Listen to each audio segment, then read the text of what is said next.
Hey YouTube, this is a video response to Miller USAF. He had a video up on the Blackhawk Supra holster entitled Blackhawk Supra Tactical Blunder or Simplistic Retention. Okay, I thought I'd put my 2 cents worth in. First, before I get into anything, in my opinion, this is a good holster. I mean, the Supra, I got 2 of them. I bought this originally for open carry at the range or open carry. This is not a good conceal holster. First place, you don't need this holster for carrying conceal. You don't need any type of retention. Plus, a leather holster is a lot more comfortable than this one or any other Cowlick holster that I can think of. But being that said, I have carried this open, but I don't, here in Michigan we can carry open, but I still use, that's why I got it, in case I decided I wanted to carry open, I could carry this one. I got, this one is for Glock. This happens to be a Glock 30, safety check, nothing in the mag. Okay, this one here, first off, you have to understand, in 1911, this holster might be more concerned with the 1911 than, say, a Glock or any other double action or any other pistol with a long trigger pull. Now, I practiced this as soon as I seen, you know, Tex Grubner had that, and it was a negligent discharge. It wasn't an accident, and he took full responsibility of that. Now, I know he shoots a lot of guns. He's probably did that draw 1,000 times. But what, I don't know whether people missed it on his video or what, but I'll explain it. He was using a thumb drive holster, which a thumb drive holster, he was using it with a Glock. The thumb release, which is there, wait, you can see it, is in the same place as the safety, which he stated on his video. He got confused. Now he's, you know, he's not a newbie to gun or what guns or whatever, but he tests different equipment, and he got confused. He put the Supra holster on with his Kimber. Okay. What he should have done was do a few practice draws to convert over to that, because that's what you have to do.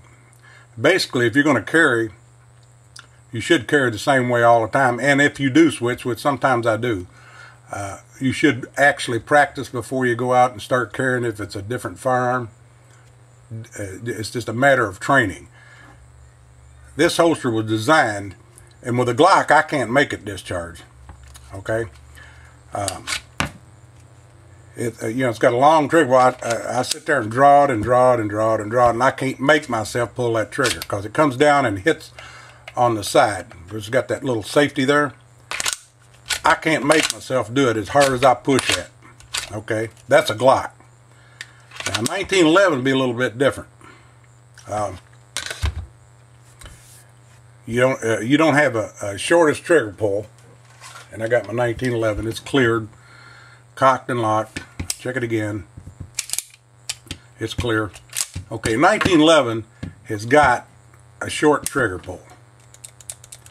Okay, it don't take much to set these off. And I can duplicate that discharge with this gun. But the point being, you have to train with your equipment. This was designed, and what most people do, what Tex Grubner did, he thought he was drawing for the other holster, kicked the safety off. Okay, this holster was designed to put your finger right here and just pull it off. It's on the side of the frame. What he did, he got confused on the holster. When he pulled, he hit the safety off thinking he had the thumb drive holster. Okay, now the safety's off. He's got the grip depressed. Now it's ready to fire with a short trigger pull. He went to pull, and if you pull on this before you push the lever on this, it will not, you can't get up. The correct way to do that, if you did it, is just push down and re-pull, which I'll demonstrate in a minute. What he did, kicked the safety off, He went to pull, it wouldn't come out. He got aggressive with his finger. He pulled it up. This holster is not made to use this way. Well, crap, my camera messed up. It's not made to use with pushing that way, because if you do, and you pull out and you're pushing hard, it will slip in there. It's hard to do on a Glock or any other double action. I ain't gonna say it never happened, but it'd be minute. But if you did it with a 1911, like I said, I did duplicate it. But there's still, you know, people say, well, it's a bad design. It's not a bad design. If you use this right, I mean, you got to train with your equipment, basically. You have to train with your equipment. You wouldn't pick a gun up that you've never handled or anything, or fired, load it, put it in your holster, and carry it. You just wouldn't do that. Well, some people probably do that. I don't know. But I wouldn't. I mean, it's just like driving a car. When you first start driving a car, you have to practice. You don't jump in and take off. You know. That being said, if you use this correctly, it all boils down, if you're going to carry this, there's nothing made in this world that's idiot-proof. You know. Or maybe that's not a good word, or lack of training, maybe, that you don't have to train with. Everything's that way. If you don't believe me, get in a car that you've never been in before and start looking for the radio controls and the heater controls. You don't know where they're at. You got to look. But once you get used to it, you do it without thinking. Same way with a gun or holster. I mean, I've been carrying a gun for, let's see, 45 years. So that gives you an idea. I'm pretty old. But I've been carrying one for 45 years. I got a box full of damn holsters. I bought this holster mainly for open carry. Now, if I open carry, I would probably use this, you know, holster. But, like I said, you got to train with it. If you don't, it's going to let you down. If you use this holster correctly, it's meant, I'll demonstrate here, you put your finger flat. It's even got a groove right here. Put your finger flat. If you push flat, not this way, that ain't the way you do it. Now, if you're going to be stupid and do that way, yeah, you're probably going to shoot something. This holster is made, if you use this the way it's intended, flat down, pull it out, it's going to come out right there every time. It's not going to go in the trigger guard. It can't go in, you know. But if you get aggressive with it, like Tex did, and he admitted it was his fault, and, you know, accidents can happen.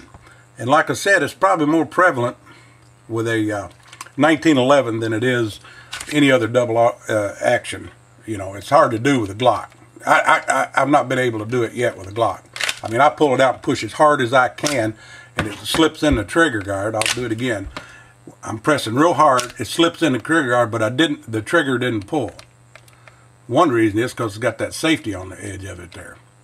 But if it was a double action automatic and you pull it out, you would really have to get heavy on that trigger to pull that double action all the way back. It just wouldn't. Now, 1911, that's a different story. If you're going to carry a 1911, boils down to knowing your equipment. You got to know this gun. It's cocked and locked. Okay, I'm going to stand up and, like I said, I have been able to duplicate this. The same way Tex did, and it could happen. That's why you have to be, if you're going to carry this, you have to be extra careful. Personally, I mean, people say they carry these 1911s on a daily basis. I think I got to call bullshit on that, because they will carry it, but they won't carry it every day. I carry my gun every day, 24/7. If I go out of my back door, I got a gun on me, always. And if I don't, a lot of times I got it on in the house. But if I don't, I got one where I can reach over and pick it up. Okay? So what people say, they may carry this. They may start out and they may carry it, you know, 1 month, 2 months, or whatever. Pretty soon this it's going to get heavy. It is a heavy gun. It gets uncomfortable to carry. I know because I've done it. Okay? There's no reason to carry this concealed when you got so many other options, holster-wise and gun-wise, that will fit for concealed carry. This is good for open carry only. Okay? If I carry open, I want retention, I'm going to use the super holster. It's a good holster. And you just can't, you know, people say, well, it's potential. Well, everything, when you get in a car, there's a potential that you're going to have a damn wreck too. They can't idiot-proof that. You got to know your equipment. I can't stress that enough. You know, I've been handling guns a long time. I mean, since I was 8 years old. So, you know, it's just a matter of training. You got to train with your equipment. And if you're using a 1911 cocked and locked, you got to know that gun inside and out. The first thing I do when I get a gun, I'll tear it completely apart, just to see how it works and get familiar with it. And if I carry, and it's a good idea to carry if you're doing a carry, daily carry the same holster, the same gun. Sometimes you're gonna want to switch up. Like I said, if you do switch up, actually take and practice. That's what Tech should have done when he switched over systems. And that shows you anything can happen because, you know, he's not a newbie to firearms. Even if you switch carry, you got to realize what you're carrying. If you switched over, like from a Glock to I got a PT 109 Taurus, or 709, excuse me. That's got a safety on it. But when I practice with the Glock don't have a safety. But being that I carry both of them, I will when I draw a Glock, I make the same motion as kicking the safety off. Whether it's a Glock or the PT1, I mean, you just got to do that. Anyway, that being said, I'm going to stand up here and demonstrate this. Let me readjust the camera here. Okay, I accidentally shut the damn camera off some way, so I just edit this in. Okay, this is my 1911. This is a American Classic, pretty good gun for the money. I'll do a review on that later. Anyway, I got it cocked and locked. It's unloaded. Okay, I got it cocked and locked. This is what Tex Grubber did. He grabbed it, kicked the safety off because he thought he was getting the thumb drive holster. It's in the same place. He kicked it off, went to pull it. Now it ain't coming out. It's not coming out of the holster. So if you pull on this, you can push till you're blind in the face, and it's not going to release. The correct way to do this, if that happens, is you leave your finger in the same place, you push down and come out of the holster. What he did, he went like this. It didn't come out, so he got aggressive with his finger, and it still ain't coming out. And then he pushed down. Watch the gun. It'll go off. I'm pushing real hard. I tripped the trigger right there. It will happen. Okay? One more time. Went to pull, got aggressive with the finger, which is the wrong thing to do, which boils down to training with your equipment. Pull it out.